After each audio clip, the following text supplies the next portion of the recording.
it's Friday, best day of the week, because it's music class day. Good to see you. I hope you're all well. We are going to talk the next few weeks about rock and roll. And nothing is more important to rock and roll than the electric guitar.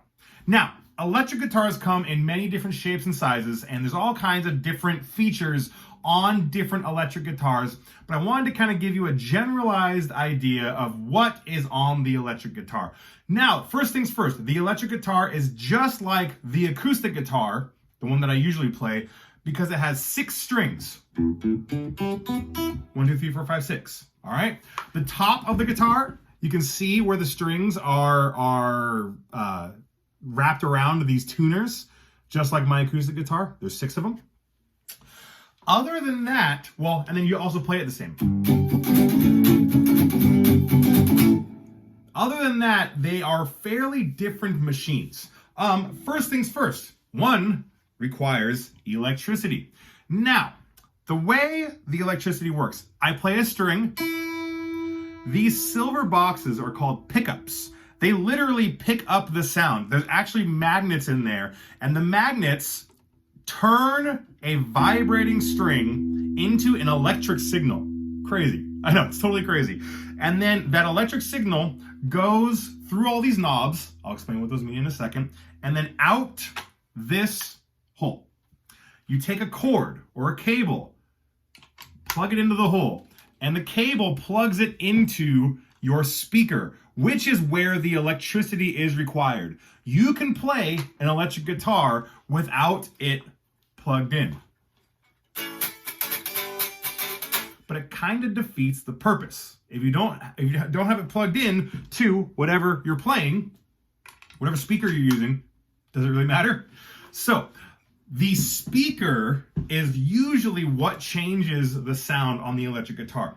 These knobs do change a little bit. This switch allows me to choose which pickup I want. Each pickup sounds a smidge different.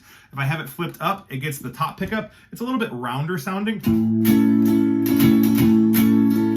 If I flip it down, I have just the bottom one. It's a little bit brighter, a little bit twangier. Very, very subtle differences, all right? You can have both, a little bit of both. Very, very little differences, all right? And then these are also volume knobs. Check it out.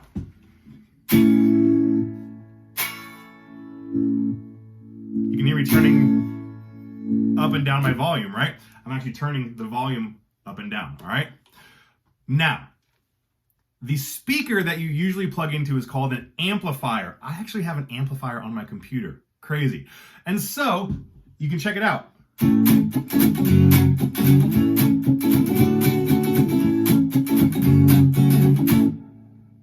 Sounds like an electric guitar to me. Now, when we listen to rock and roll, sometimes when amplifiers get turned up really, really loud, the speaker starts to get a little fuzzy, and that's how you get that like rock and roll sound. If you like rock and roll, you might notice that it's got this like fuzzy, scratchy sound to it. Let me find one.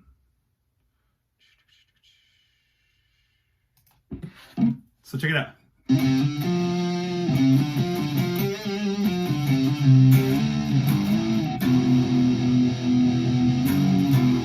So if you listen to rock and roll,